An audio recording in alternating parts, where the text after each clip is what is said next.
William Walker Atkinson wrote a great book called The Inner Consciousness, a course of lessons on the inner planes of the mind, intuition, instinct, automatic mentation, and other wonderful phases of mental phenomena.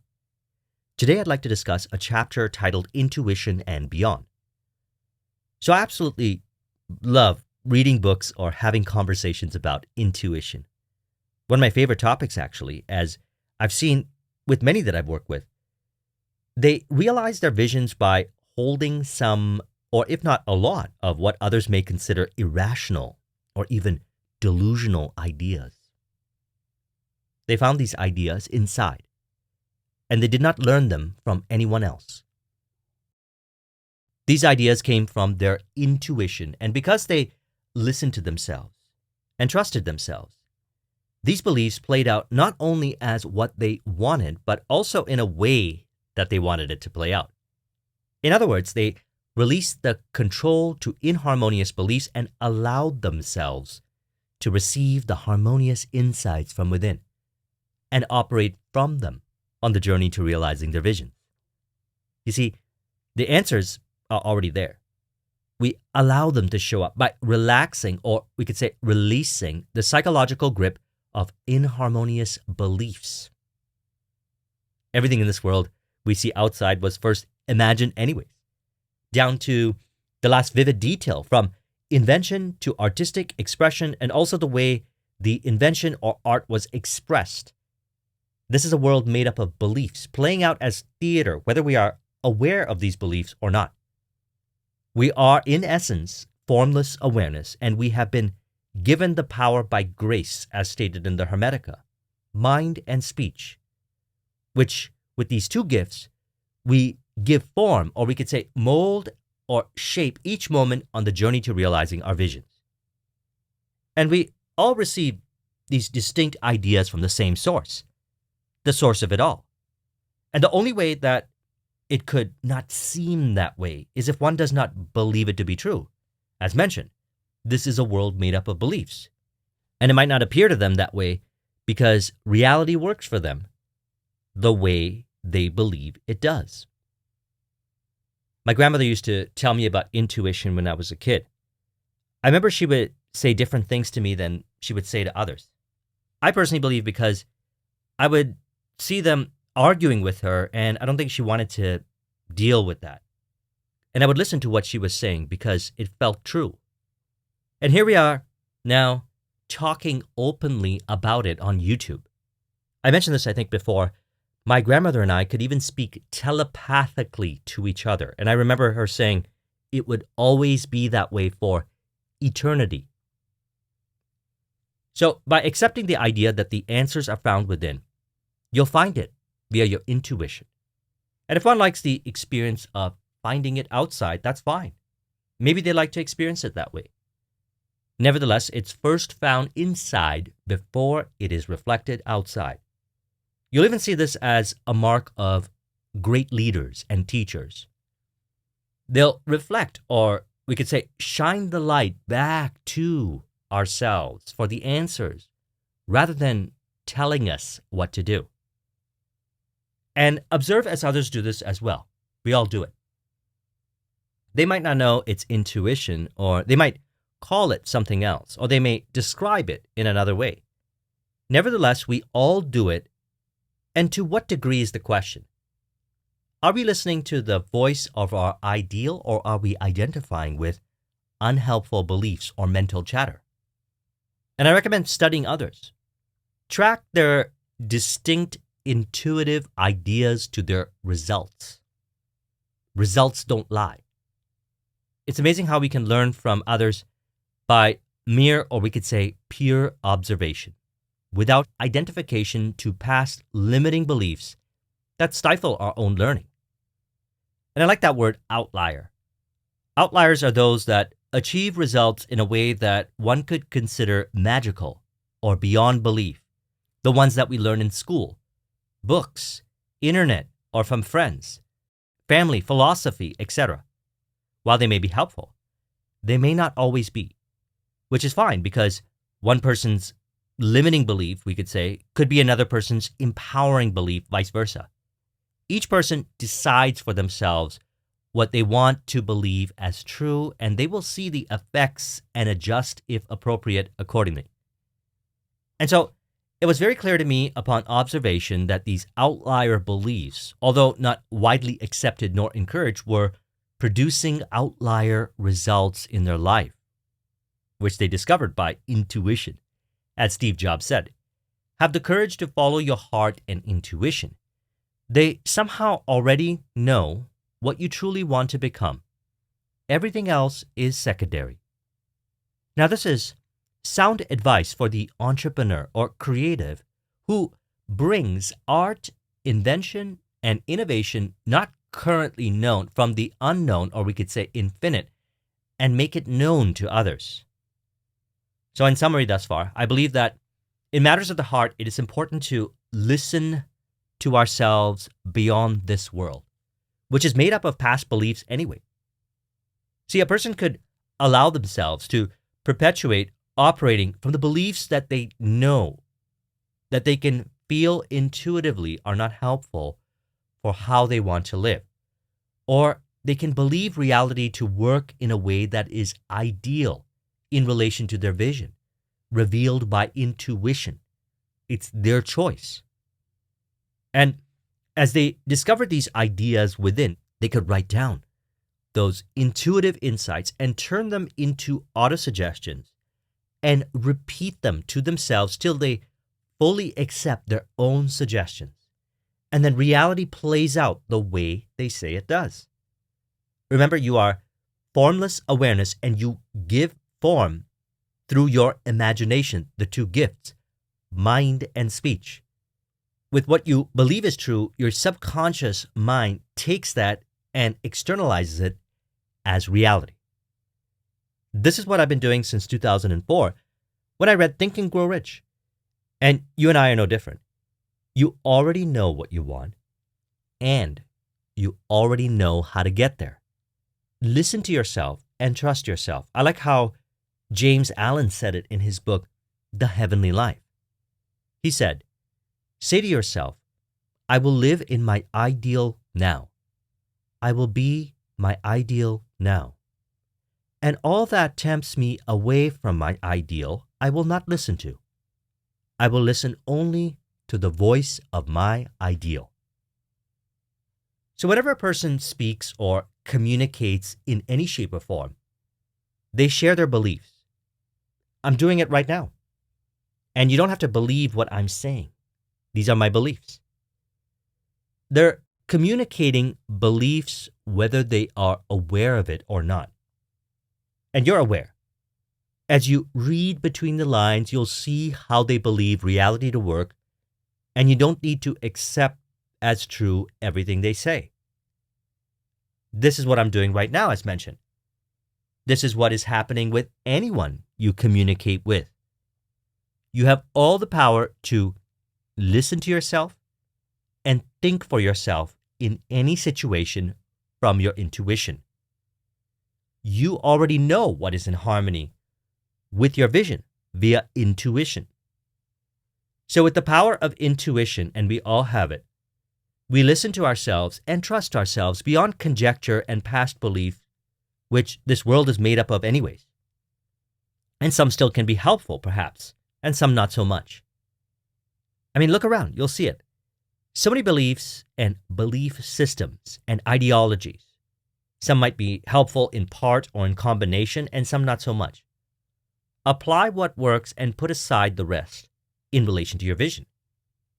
William Walker Atkinson says, in the region of the higher planes of the inner consciousness are to be found that wonderful aspect or phase of mind which we call intuition, which Webster defines as direct apprehension or cognition, immediate knowledge as in perception, or consciousness involving no reasoning process. Intuition is a most difficult thing to describe, but yet nearly everyone understands just what is meant by the term. It is a higher form of that which we know as instinct. The difference being chiefly that instinct belongs to the phenomena of the below conscious planes and has to do chiefly with that which concerns the physical body and well-being, while intuition belongs to the above conscious planes and has to do with the higher part of the nature of the individual. Instinct sends its messages up to the intellect, while intuition sends its messages down to the intellect. Many of the highest form or pleasurable things come from the region of intuition. Art, music, poetry, all these come from above, from the region of intuition. It's interesting because I always know the steps to take, and when I would mention this to others, they would say, "You can't possibly know. There's no way that you know. It's impossible, as nobody knows." And I wouldn't listen to them. As James Allen said, I would listen only to the voice of my ideal. And I did what I knew from my intuition, and the results would happen. That's how I built my businesses. That's how I created the life that I desire, as well as continue to applying this information to higher degrees of realization, self-actualization. And there were times where I listened to the doubts. In other words, I doubted my own intuition, and it played out as the doubt-based beliefs with them. We were playing out past doubt-based beliefs together, and I was allowing it to happen by identifying with the doubt-based belief from the past. And then when I no longer identified with those beliefs, they didn't show up to say those things. Remember, people also play a role of messengers revealing our beliefs. So we want to discern between past beliefs, not helpful, and what is in harmony with our vision. And you discern with your intuition. He says, genius also comes from that enchanted region. All great writers, poets, painters, musicians, actors, and artists of all kinds and all modes of expression have received their inspiration from these higher regions of the mind. All great artists working through the various mediums of expression noted above have felt that their best work was rather the result of the labor of some higher power rather than their own everyday self. This testimony to the point is overwhelming.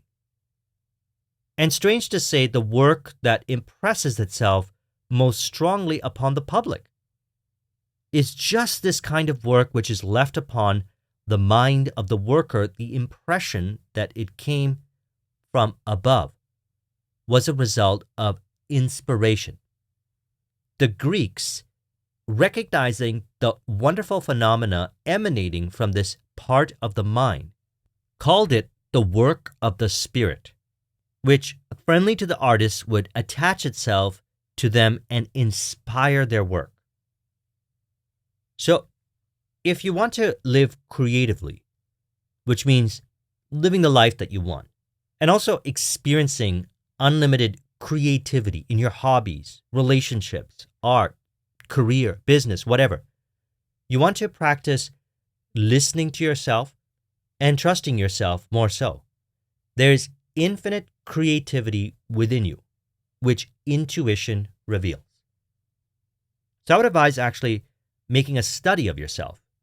And I also advise taking everything you read, watch, hear from a heightened awareness perspective, beyond the beliefs being presented, and relating it over to your vision via intuition.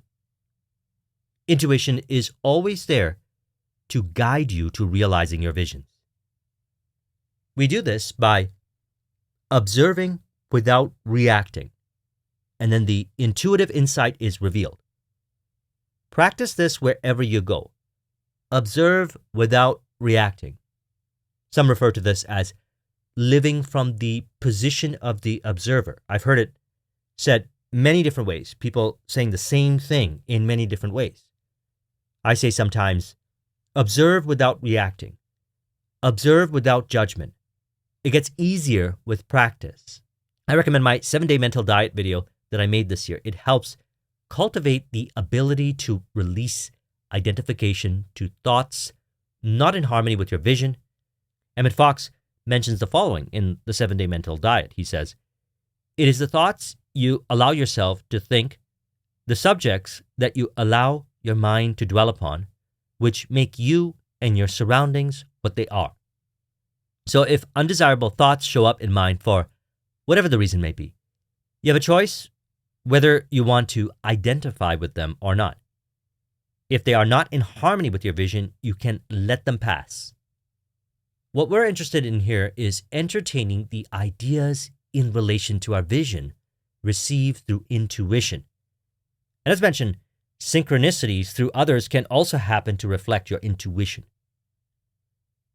William Walker Atkinson states, "In the higher regions of the mind are locked up intuitive perceptions of all truth, and that those who can gain access to these regions will know everything intuitively, and as a matter of clear sight without reasoning or explanation." And as mentioned, we all have this ability. We allow it to happen. We all have this ability. This is not something that is given as a special gift for one person or another. We all have this ability. He says, "It will be well for us if we will open ourselves to the higher inner guidance and be willing to be led by the Spirit. This is a far different thing than being led by an outside intelligence, which may or may not be qualified to lead.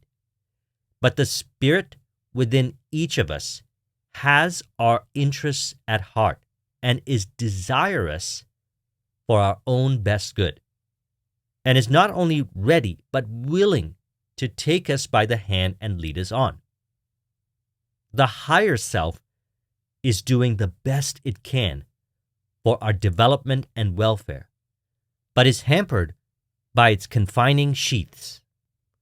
And many of us glory in these sheaths and consider them the highest part of ourselves. Do not be afraid to let the light of the Spirit pierce through these confining sheaths and dissolve them." So he's speaking about limiting, restrictive beliefs that are no longer in harmony with how we truly desire to be. So I've shared on many of my videos my relationship with Iris Reading, North America's largest speed reading organization, who I've done many partnerships with since 2010. Paul, the founder, and I are great friends, and we actually did a discussion on speed reading. I'll link in the description to that video. We met through one of my friends who was teaching them for him. He didn't want to teach them anymore, and having benefited many years from accelerated learning techniques and strategies myself, I felt intuitively that there was something about this opportunity. So I asked to teach them to spread the word, also as a side benefit of practicing public speaking, which I felt would have been helpful for my IT business at the time. And upon reflection, it was. So when I met my friend Mike, which was a few years prior, it was actually from the internet. We shared similar interests in internet business and personal development, so we agreed to meet up first downtown, and I was living 45 minutes away. And it just so happened that around that time, there was this snowstorm.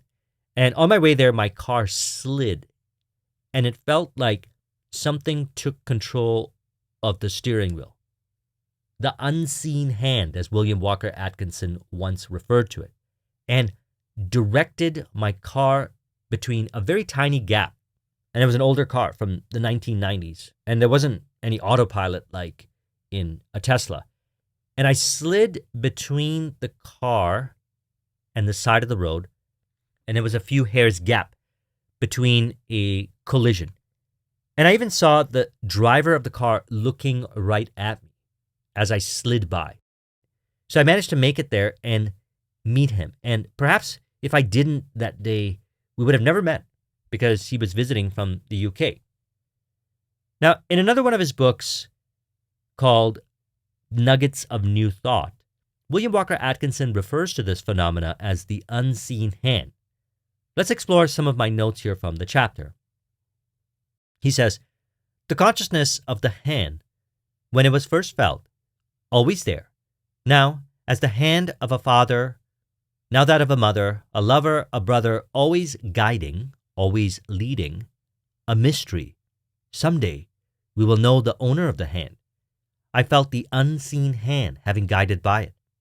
It would take my unwilling fingers within its own and lead me on, and lead me on. Finding that I could not get rid of this unseen helper, realizing that it was intent upon guiding me in spite of my repeated assertions that I was able to take care of myself, that I was big enough to walk alone, I began to study the something that was so determined to take an active part in the affairs of my life. I started to become acquainted with it. I found that it has always been with me, more or less, but that I had not before recognized its presence. When I at length threw off the last fetter that had bound me, when I threw back my shoulders and drew my first free breath, when I shouted aloud with joy at my freedom and strength, when I realized the power that was within me and at my command, when I started to accomplish that which my awakened mind told me was possible for attainment, when I started to do these things all by myself, then I felt for the first time the firm clasp of the unseen hand, now giving a gentle urge toward people, things, and conditions, now giving me a gentle, firm pressure to reassure me of its presence when I doubted, not allowing me to rest my weight upon it when I felt tired, always there. I have learned to love this hand, and the owner of this hand seems to feel and return this love, and now and then, by a sympathetic little clasp, lets me know that I am understood. I have never seen the face of the owner of this hand. I have never looked into its eyes. I have never seen its form, if form it has. Shall I ever know the owner of this hand? Shall I ever see its face? Shall I ever understand the mystery of its existence? I know not. But faith whispers in my ear, wait, all is well. When the pupil is ready, the master appears. When your eyes have a clear vision and can bear the sight, then shall you see the face of the owner of the hand. You have entered the path, and there's no turning back. Go on in faith, courage, and confidence. Why should you doubt? Have you not felt the pressure of the hand? The unseen hand is waiting to clasp yours. Give it welcome. Give it welcome. And so back to his other book, he said, all of us have recognized that something within, which comes to our aid in times of doubt, distress, and trouble. Many of us have considered this something to be outside of themselves, but it is really a higher part of the soul awakened into greater activity by the need of the individual. This something within is always alert and awake to our interests and tries to send us a warning word or a restraining hand. But alas, we may brush them aside as absurd notions, etc., and refuse to accept the message coming from the higher planes of our own being. So, it's not only in times of potential danger where we find ourselves surrendering control, but all throughout. I have these inner conversations all day long with this unseen voice, which is beyond limiting belief and mental chatter.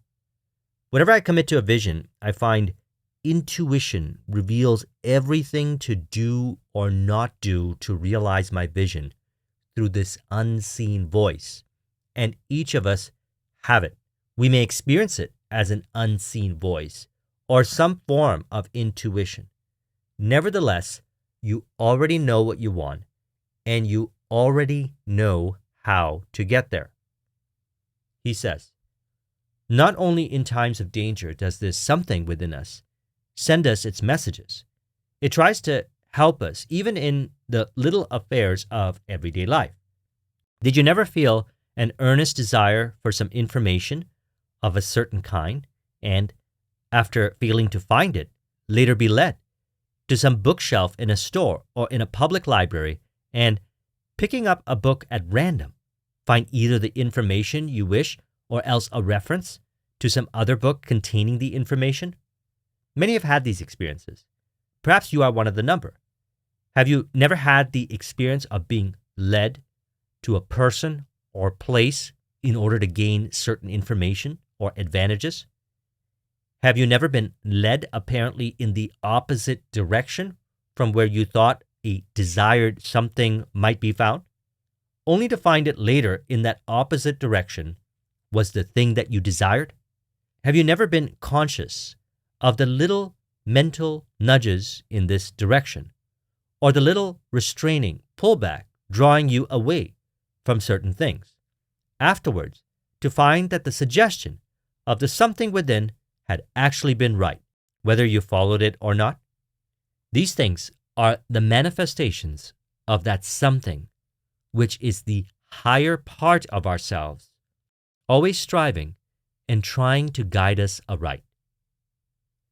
So there are three things that have helped me operate from my intuition, and they're as follows. Number one, meditation. I do a 20-minute Vipassana-style meditation in the morning, and I may do them in the evening as well, sometimes for longer durations. Number two, listening to this inner voice. I mentioned a while back that I could bring myself into a state where it feels like I'm speaking with a good friend, someone else. And in other states, it feels like I'm talking with myself. The inner voice is loving and is beyond the mental chatter and doubt.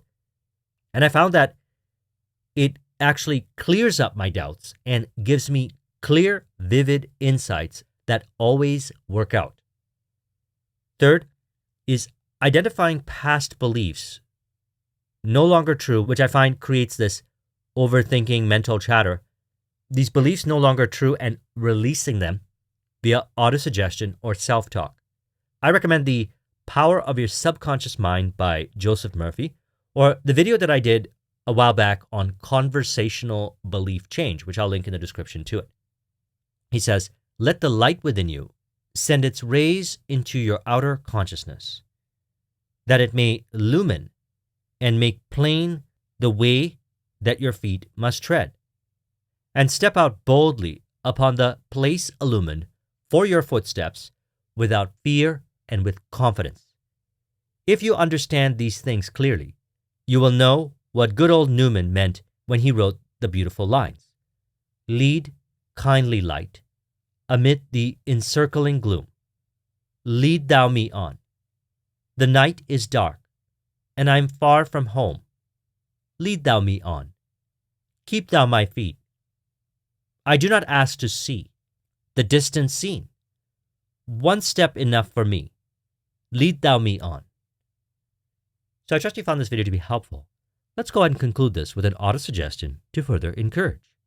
You could say, beyond the mental chatter and beliefs that make up this world, I reveal my true inner voice, my intuition, the voice of my ideal, which I live in and from, to experience as vivid clarity in mind on the flow-based path of least resistance to realizing my vision in the spirit of harmony and love with all. I listen to myself and trust myself beyond opinion, belief, and conjecture, as I already know the way, revealed by my intuition. I realize that I've always known the way, as I allow myself to be more so guided from within to bring forth the desires of my heart in an effortless, flow-based way. If you would like a copy of this mind map, the link is in the description. Thank you very much for watching. I'll talk with you soon. Take care.